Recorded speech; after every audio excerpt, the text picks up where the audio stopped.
Et col roulé, depuis qu'on t'a greffé des roulettes et bétonné ton trou, tu nous fais croire que tu souffres. Et ça t'empêche pas de nous faire canibar, hein? Petit canard, va. T'aimerais bien t'ébrouiller dans mes nids avec ta petite pine toute fine, hein? Sauf que si tu fous comme tu causes, il va falloir éditer la notice. Je sens que ce soir, je vais conclure. Désolé. Recule-moi tout ça avec une poignée de gravier. Montre-leur qui en est à ces bâtards. Les chiens mangent les chiens.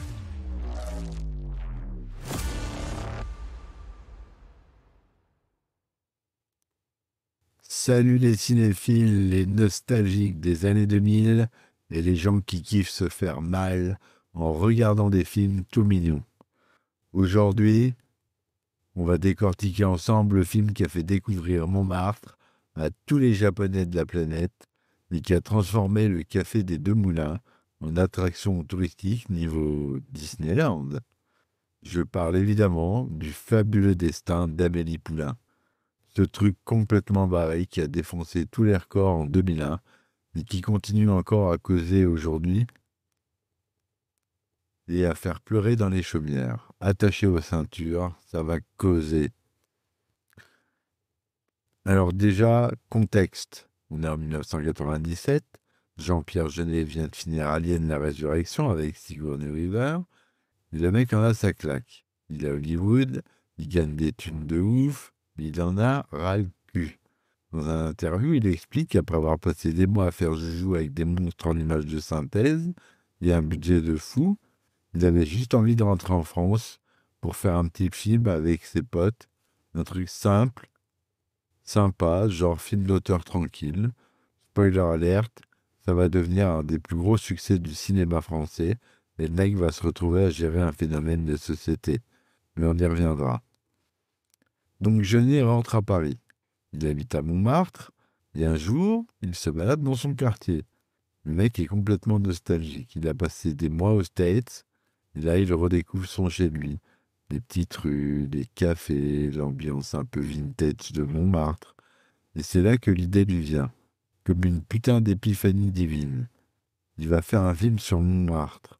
Mais pas le Montmartre d'aujourd'hui avec ses touristes qui puent et ses boutiques de souvenirs de merde. Non, un Montmartre imaginaire, poétique, un peu rétro, comme si le temps s'était arrêté dans les années 50. Un tableau vivant, quoi. Le problème, c'est que Jeunet a plein d'idées de scènes, de personnages, de situations délirantes, mais il n'arrive pas à trouver le fil conducteur. Il a un putain de bordel d'idées dans sa tête, mais pas de structure. C'est là qu'il se tourne vers Guillaume Laurent, un mec qu'il avait rencontré après Délicatessen. En gros, Laurent avait envoyé un scénario de court-métrage complètement barré par la poste, et Jeunet l'avait kiffé. Les deux se mettent à bosser ensemble et ils accouchent d'un scénario qui va devenir Amélie Poulain. Maintenant, accrochez-vous parce que ça devient intéressant. Au départ, le rôle d'Amélie n'était pas prévu pour une Française. Non. Jeunet voulait Emily Watson, une actrice britannique qu'il avait adorée dans Breaking the Wave de Lars von Trier. Dans le script original, Amélie était anglaise, son père était un Britannique vivant à Londres, et toute l'histoire était centrée sur cette meuf qui débarquait à Montmartre et découvrait la vie parisienne. Genre Emily in Paris, mais en version film d'auteur et avec du talent. Jeunet était complètement hypé par Watson. Il l'a fait venir pour des essais, elle a cartonné et tout le monde était content. Le problème, c'est que la production d'Amélie allait durer longtemps. Et Watson venait de se faire embaucher pour Gosford Park de Robert Altman. Elle a dû choisir, et elle a choisi Altman. Voilà, fin de l'histoire. Amélie l'Anglaise ne verra jamais le jour, et franchement, tant mieux, parce qu'on ne peut plus imaginer le film sans Audrey Tautou. Alors là, Jeunet se retrouve dans la merde. Il doit réécrire tout le scénario pour une actrice française. Il lance un casting, il pense à Vanessa Paradis, à Emma Decaune, et puis un jour il se balade dans Paris et il voit une affiche pour Vénus Beauté Institut avec Audrey Tautou dessus. Le mec a un déclic. Il la convoque pour une audition et là, magie. Dans son commentaire DVD, Jeunet raconte qu'au bout de 10 secondes, il s'est caché derrière la caméra parce qu'il avait les larmes aux yeux. Il savait qu'il venait de trouver son Amélie. Sa première question à Tautou a été de lui demander de quelle planète elle venait. Non mais sérieux, c'est beau. Hein? Bon, les galères de production. Bon, maintenant qu'on a notre actrice, on pourrait croire que tout va rouler. Ben non. Parce que produire Amélie, ça a été un putain de parcours du combattant. Le premier producteur qui avait financé le développement du scénario a lu la version finale et a pété un câble. Il a cassé le contrat en disant que le film ne marcherait jamais, que personne ne pouvait s'identifier à un personnage aussi inconsistant et qu'une idée ne faisait pas une histoire. Ouais, carrément. Le mec a littéralement dit non merci à ce qu'elle est devenue un des plus gros succès du cinéma français. On imagine sa tête quand le film a fait 1 million d'entrées. Jeunet et Laurent vont voir un autre producteur qui leur dit que le projet est trop parisien et trop élitiste. Genre trop parisien pour un film qui se passe à Paris, tu vois le niveau. Les deux commencent à avoir des doutes, ils se demandent si leur film est vraiment une bonne idée. Heureusement, la productrice Claudie Ossard, qui avait déjà bossé sur Délicatessen et 37 degrés de Le Matin, fait lire le scénario à Brigitte Maccioni chez UGC. Et là, miracle, la dame était mise aux larmes en lisant le scénario. UGC décide de financer le film. Ouf! Le tournage commence en mars 2000 et se termine en juillet. Et là, nouveau problème. Il se dépêche de finir le montage, le mixage, tout le bordel, pour être prêt pour le festival de Cannes 2001. Parce que bon, quand tu as un film français avec un casting de ouf et un réalisateur reconnu, tu te dis que Cannes va t'accueillir les bras ouverts. Eh ben non. Gilles Jacob, le président du festival, voit le film et dit que c'est du René Clair raté. Carrément, Amélie n'est pas sélectionnée à Cannes. Le film sortira quand même en projection en plein air sur la Croisette le 13 mai, histoire de foutre un peu la honte au festival, mais bon, le mal est fait. Le tournage, ou comment transformer Montmartre en carte postale des années 50. Bon, maintenant, on parle du tournage proprement dit, parce que là aussi, c'était la galère olympique. Déjà, il faut savoir que Jeunet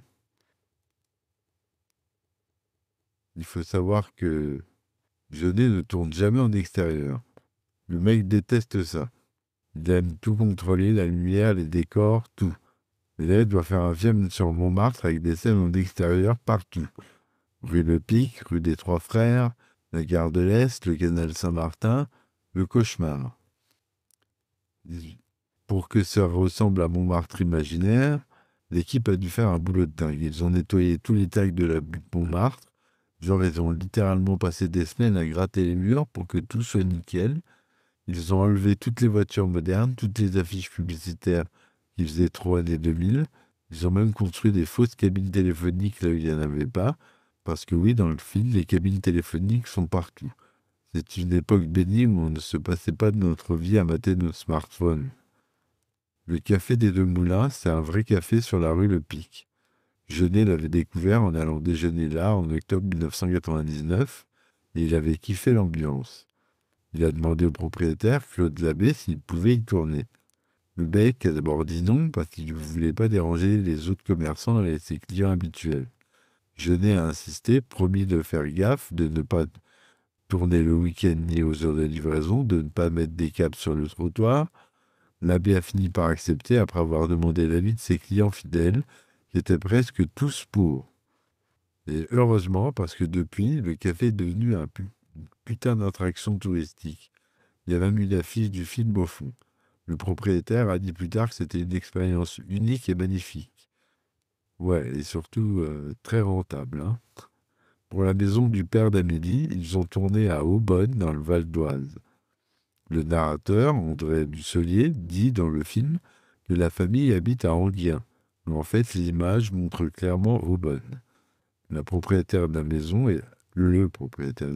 un vieux monsieur de 90 ans, raconte que le tournage a duré 5 jours, plus 2 jours pour tout remettre en place, pour seulement 5 minutes dans le film. L'équipe a construit un faux muret de pierre et en une matinée, tellement bien fait que les voisins pensaient qu'il était là depuis toujours. Et après le tournage, ils ont repris le nain de jardin qui apparaît dans le film. Le propriétaire en a mis un autre en plastique, pas très beau. Et devine quoi? On lui a quand même volé.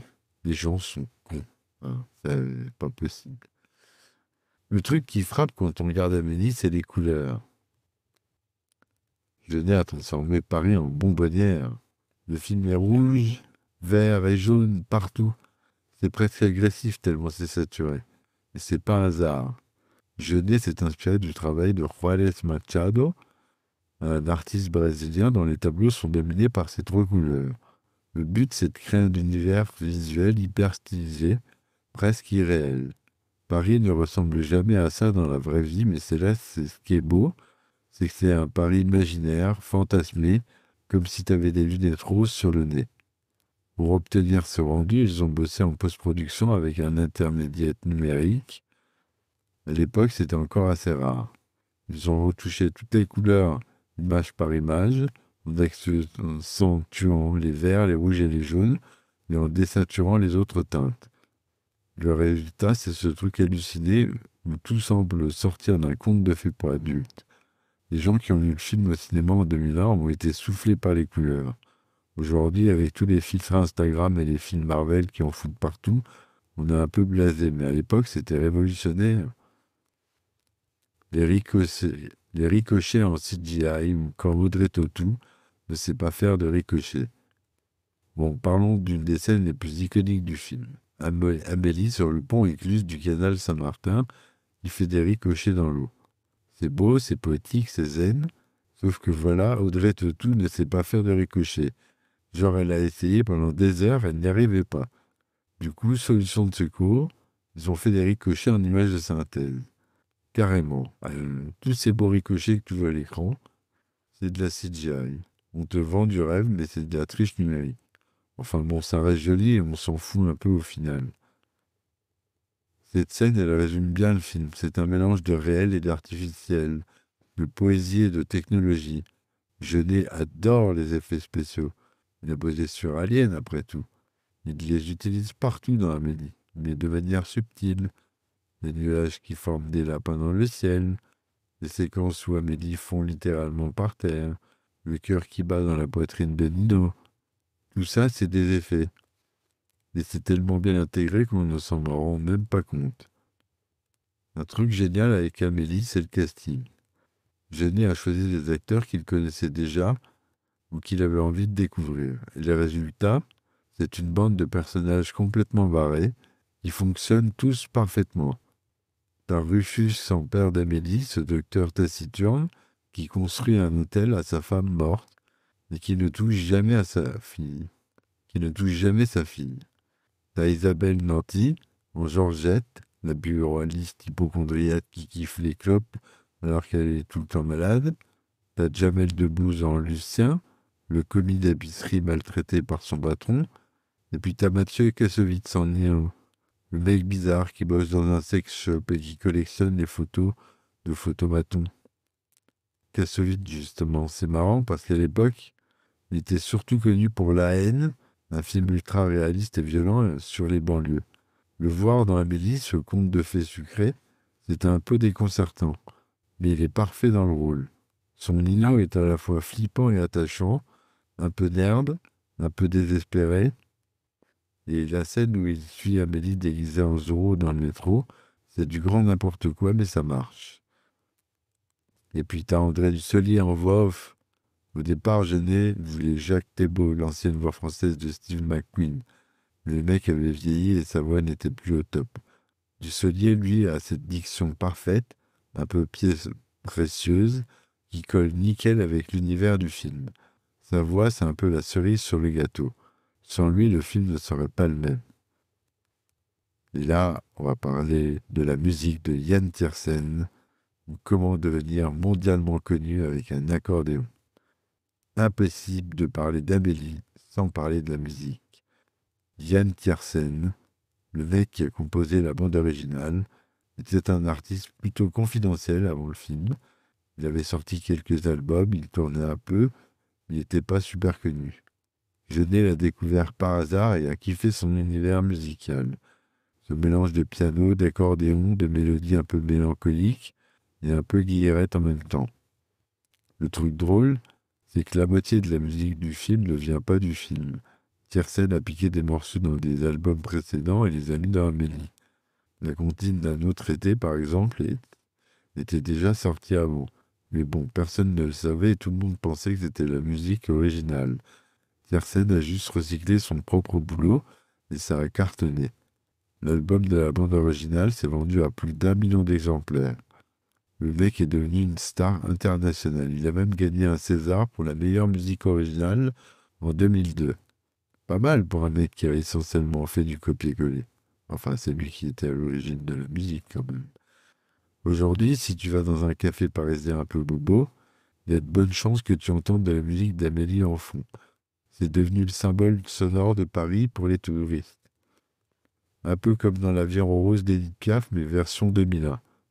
Mais franchement, la musique de Tiersen, elle est belle, elle colle parfaitement à l'univers du film, ce mélange de nostalgie, de douceur et de légère tristesse.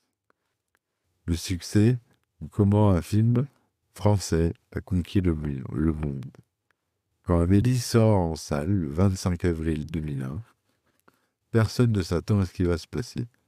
Le film fait 8,6 millions d'entrées en France. 8 600 000 putains d'entrées. C'est juste hallucinant pour la France. Pour te redonner une idée, c'est plus que La Grande Vadrouille à sa sortie, plus que Les Visiteurs. C'est un carton absolu. Mais le truc encore plus dingue, c'est le succès à l'international.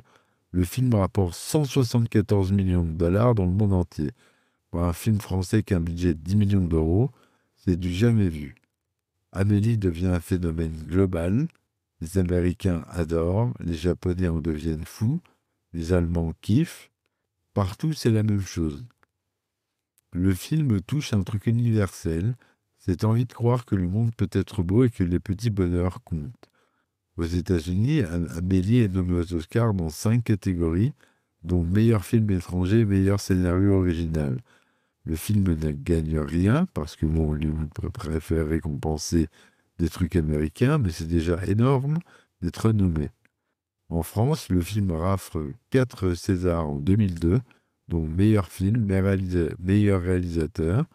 Audrey Tautou devient une star internationale du jour au lendemain. Elle se retrouve sur toutes les couvertures de magazines. Tout le monde veut bosser avec elle. Elle tournera plus tard dans le Da Vinci Code avec Tom Hanks. Mais elle dira qu'être une star internationale, ce n'est pas vraiment son truc. Alors on va parler des controverses, ou quand certains trouvent le film nauséabond. Évidemment, avec un tel succès, il fallait bien qu'il y ait des gens pour cracher dans la soupe. Un mois après la sortie, un article paraît dans Libération qui traite le film de nauséabond. Genre vraiment.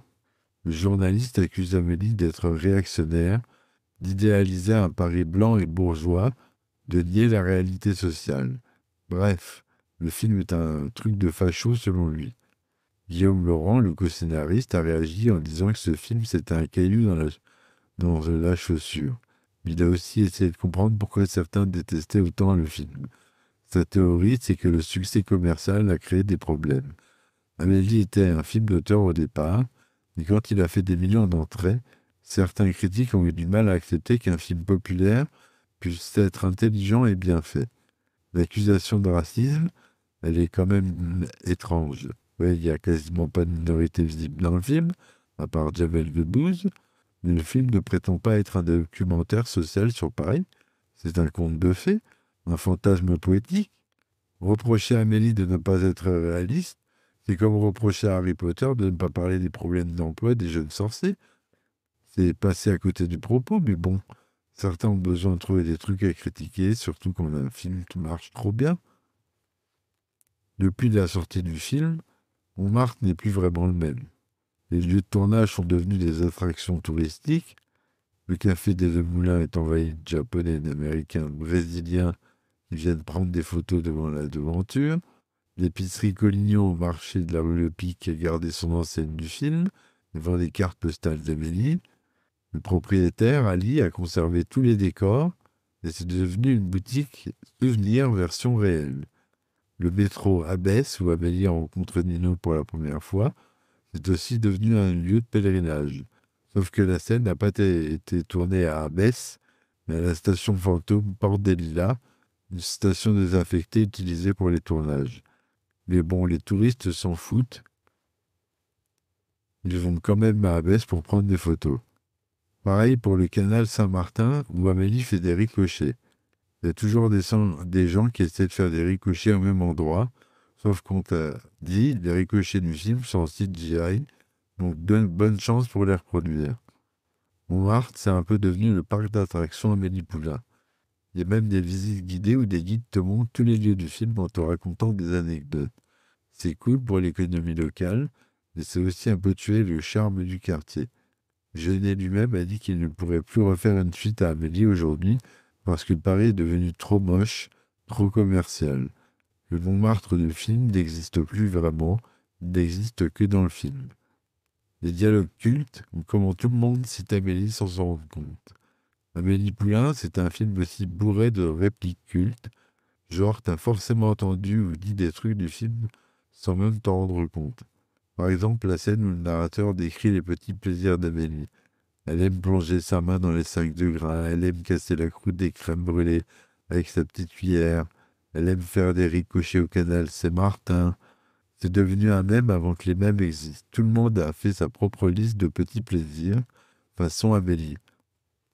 Et puis t'as les répliques de Dufayel, le voisin peintre surnommé l'homme de verre, quand il explique à Amélie qu'elle a peur de finir comme lui, isolée et fragile, ou quand il dit qu'elle doit arrêter de jouer les bonnes fées et vivre sa propre vie. C'est des moments de lucidité au milieu de toute cette fantaisie, et c'est ce qui donne la profondeur au film. Il y a aussi Collignon, l'épicier tyrannique joué par un urbain cancelier qui traite Lucien comme de la merde. Les scènes où Amélie se venge de lui sont jubilatoires. Elle change ses pantoufles de place, elle modifie la sonnerie de sa mère sur son répondeur, elle remplace le dentifrice par de la crème pour les pieds. C'est mesquin, c'est cruel, c'est drôle. On est tous un peu sadiques. Et Amélie nous donne l'autorisation de savourer ces petites vengeances. Amélie, le personnage, ou comment on s'identifie à une meuf complètement barrée. Parlons un peu d'Amélie elle-même, parce que c'est quand même le cœur du film. Amélie Poulain, c'est une meuf bizarre. Elle a grandi isolée, avec des parents isolés qui ne la touchaient jamais vraiment, sauf pour des examens médicaux. Sa mère est morte écrasée par une touriste québécoise qui s'est suicidée en se jetant de Notre-Dame. Son père passe sa vie à construire un hôtel à sa femme dans le jardin. Bref, Amélie n'a pas eu une enfance normale. Du coup, elle développe un monde imaginaire hyper riche. Elle parle aux photos, elle invente des histoires pour les gens qu'elle croise dans la rue. Elle s'amuse à faire des expériences sociales. Genre quand elle rend son album au mec qu'elle avait perdu 40 ans plus tôt et qu'elle observe de loin sa réaction. Ou quand elle guide un aveugle dans la rue en lui décrivant tout ce qui se passe autour de lui, mais en version hyper poétique et accélérée. Amélie, c'est une rêveuse qui essaie de rendre le monde plus beau en y injectant de la fantaisie. Et Amélie, c'est aussi une meuf qui a peur. Elle passe son temps à aider les autres, à arranger leur vie, mais elle ne fait rien pour la sienne. Elle est amoureuse de Nino, mais elle n'ose pas lui parler. Elle lui envoie des messages cryptiques, elle organise des jeux de piste, elle fait tout sauf lui dire franchement qu'elle le kiffe. C'est mignon, c'est drôle, mais c'est aussi un peu triste. Amélie se cache derrière ses petites manies et ses stratégies, parce qu'elle a la trouille de vivre vraiment. Le truc génial du film, c'est que Jeunet ne juge jamais Amélie. Il montre ses névroses, ses peurs, ses bizarreries, mais avec tendresse. On ne se moque jamais d'elle, on comprend pourquoi elle est comme ça. Et on s'identifie à elle parce qu'on a tous un peu cette peur de se foutre à poil émotionnellement devant quelqu'un. Amélie, c'est nous version extrême. La fin du film, comment Amélie finit par oser vivre. La fin d'Amélie, c'est le moment où elle arrête enfin ses conneries. Après avoir passé tout le film à jouer les cubilans pour les autres et envoyer des messages codés à Nino, elle finit par se décider. Nino vient la chercher chez elle et ils se retrouvent enfin. Bon, avant ça, il y a toute la séquence où Amélie est paralysée par la peur, où Dufayel lui parle un savant lui expliquant qu'elle doit arrêter de se cacher, et où son père décide enfin de voyager avec le nain de jardin qu'Amélie lui a piqué. C'est un peu le moment où tout le monde se libère en même temps. La toute dernière scène, c'est Amélie et Nino sur un scooter dans les rues de Montmartre. Ils sont enlacés, ils sont heureux, mais on sait qu'ils vont vivre quelque chose de beau. C'est cucu, c'est optimiste, c'est exactement ce qu'on attend d'un conte de fées. Et ça marche parce qu'on a passé 2 heures à s'attacher à Amélie, et on veut qu'elle soit heureuse. Ce qui est cool, c'est que le film ne prétend pas que leur relation sera parfaite. On sait qu'ils sont tous les deux bizarres, qu'ils ont leurs névroses, leurs angoisses. Mais ils se sont trouvés, c'est déjà ça. Le message du film, c'est pas que la vie est un conte de fées, c'est que même dans la merde, il y a des moments de beauté et de bonheur, si on sait les voir, et qu'il faut oser les vivre au lieu de se planquer. L'héritage d'Amélie, ou comment un film de 2001 reste ultra présent.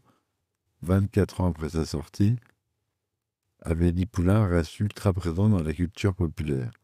Le film est devenu une référence, un truc que tout le monde connaît, même ceux qui ne l'ont jamais vu.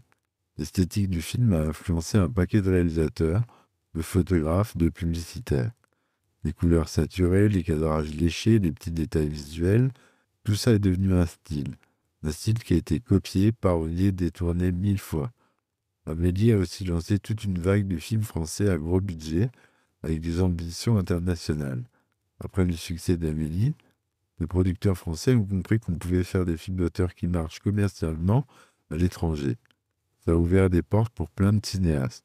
Bon, après, tout le monde n'a pas réussi à reproduire le succès d'Amélie, mais au moins, ça a montré que c'était possible. Il y a même eu une comédie musicale basée sur le film.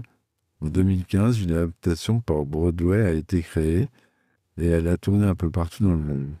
Le show a eu des critiques mitigées parce que, bon, transformer un film en comédie musicale, c'est toujours risqué. Mais le fait qu'on ait essayé de montre à quel point Amélie est devenue un objet culturel important. Et puis, il y a les hommages un peu chelous. En 2012, une espèce de grenouille d'Amazonie a été baptisée Cocranella Amélie en référence au film. Le scientifique qui l'a nommé a dit qu'Amélie était un film où les petits détails jouent un rôle important pour atteindre la joie de vivre, comme le rôle important que jouent les grenouilles et les amphibiens pour la santé de notre planète. C'est touchant mais aussi complètement barré. Amélie a son propre amphibien. C'est beau, non? Bon, soyons honnêtes, Amélie n'est pas parfait. Il y a des petites erreurs un peu partout dans le film. Par exemple, l'action est censée se passer en août 1997, juste après la mort de Lady Di. Dans plusieurs scènes, on voit des voitures qui n'existaient pas encore en 1997. Une New Beetle, qui n'est sortie qu'en janvier 1999, une Fiat Punto 2, qui n'est sortie qu'en 1999 aussi. Des petits anachronismes qui cassent un peu l'illusion pour ceux qui connaissent. Il y a aussi des erreurs de continuité. Par exemple, quand Dufayel corrige Amélie en lui disant que le nom du mec qu'elle recherche, c'est pas Bredotto, mais Bretodo. Et que quelques minutes plus tard, il dit que c'est pas Do, mais To, comme Toto. Sauf que du coup, Bredotto se fait décrire avec un T aussi, non? Bref, c'est le genre de détail qui dérange personne, sauf les psychopathes comme moi qui regardent les films avec un carnet de notes. Il y a aussi la scène où Amélie guide l'aveugle dans la rue en lui faisant remarquer qu'il y a des sucettes Pierrot Gourmand dans une vitrine, sauf que ce sont en fait des sucettes d'une marque espagnole bien connue, les Chupa Chups. Encore une fois, on s'en fout, mais c'est marrant de traquer ce genre de truc. Et puis il y a l'erreur géographique énorme. Quand Amélie guide l'aveugle rue Le Pic, elle arrive au bout de la rue au métro Lamarck-Gaulincourt, sauf que Lamarck-Gaulincourt, c'est super loin de la rue Le Pic. En plus, elle arrive du mauvais côté. Mais bon, on va pas chipoter. C'est du cinéma, c'est pas Google Maps. Hein. 24 ans plus tard, Amélie Poulain fonctionne toujours. Et c'est assez dingue quand on y pense. Le film est ancré dans une époque précise, les années 2000. Avec ses cabines téléphoniques, ses photomatons, son absence de smartphone, mais pourtant il ne vieillit pas. Pourquoi? Parce qu'au fond, le film parle de trucs universels. La solitude, la peur de l'autre, l'envie de rendre le monde meilleur, le besoin d'aimer et d'être aimé. Ces thèmes-là, ils ne datent pas. Ils sont aussi vrais aujourd'hui qu'en 2001, qu'en 1950 ou en 1900.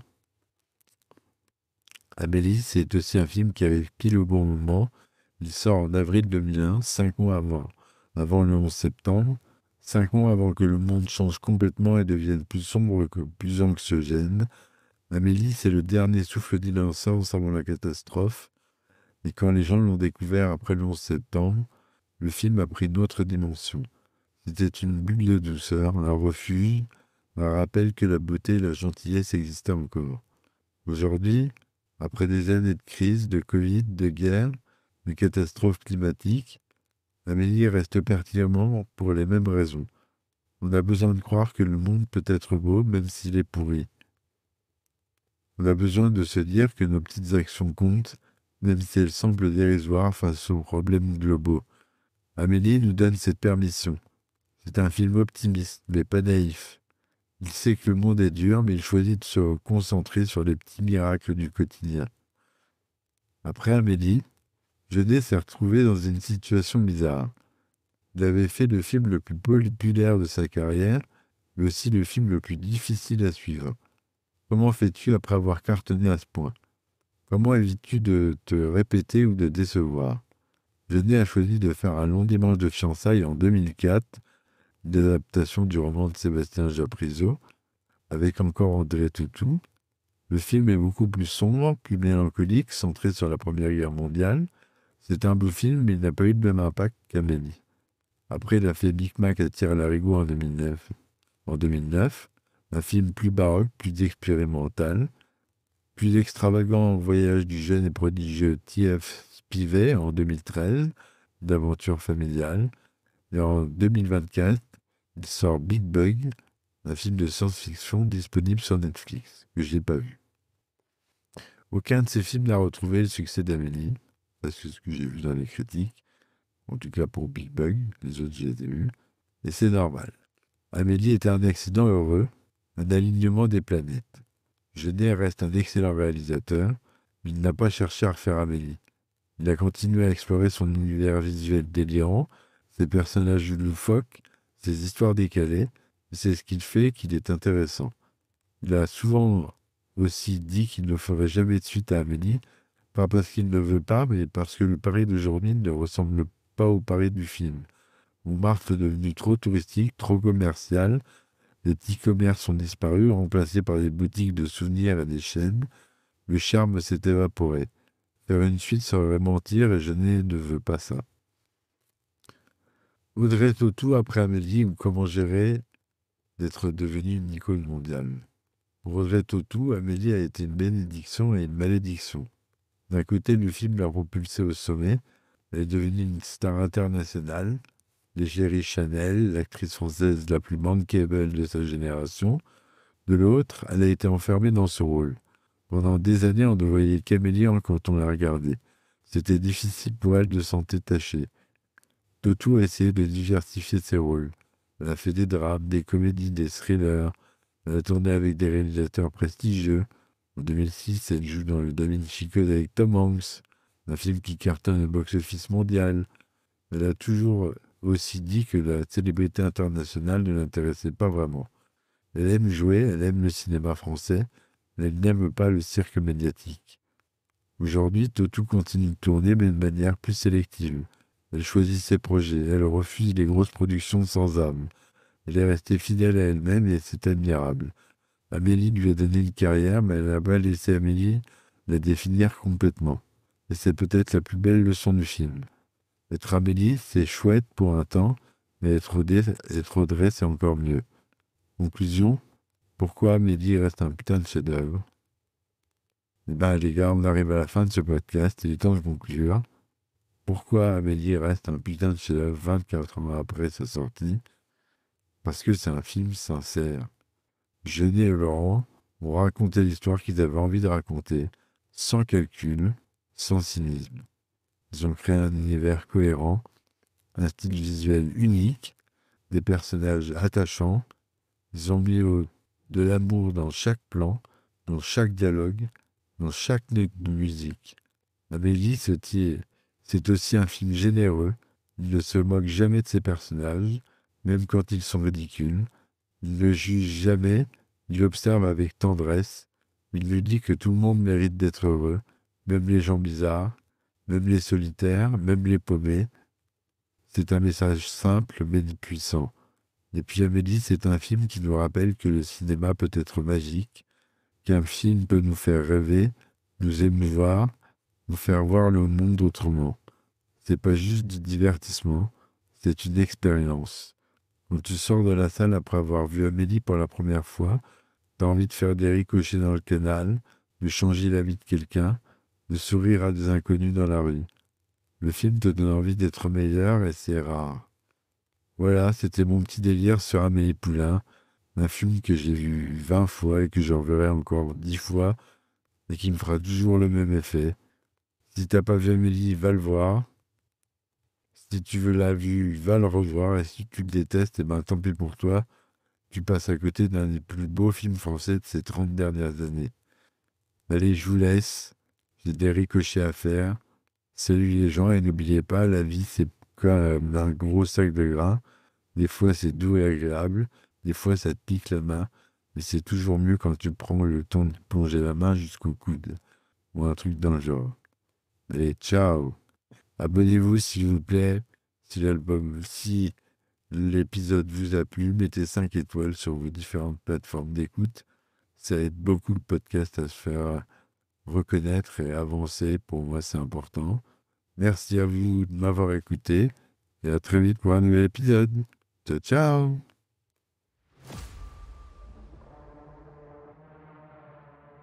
Et col roulé, depuis que t'as greffé des roulettes et bétonné ton trou, tu ne fais que tu souffres. Et ça t'empêche pas de nous faire cannibales, hein? Ce canard, là. J'aimerais bien t'ébrouiller dans mes nuits avec ta petite pine toute fine. Hein? Sauf que si tu fous comme tu causes, il faudra éditer la notice. Je sens que ce soir, je vais conclure. Désolé. Recule-moi tout ça avec une poignée de gravier.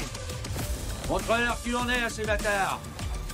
Les chiens mangent les chiens.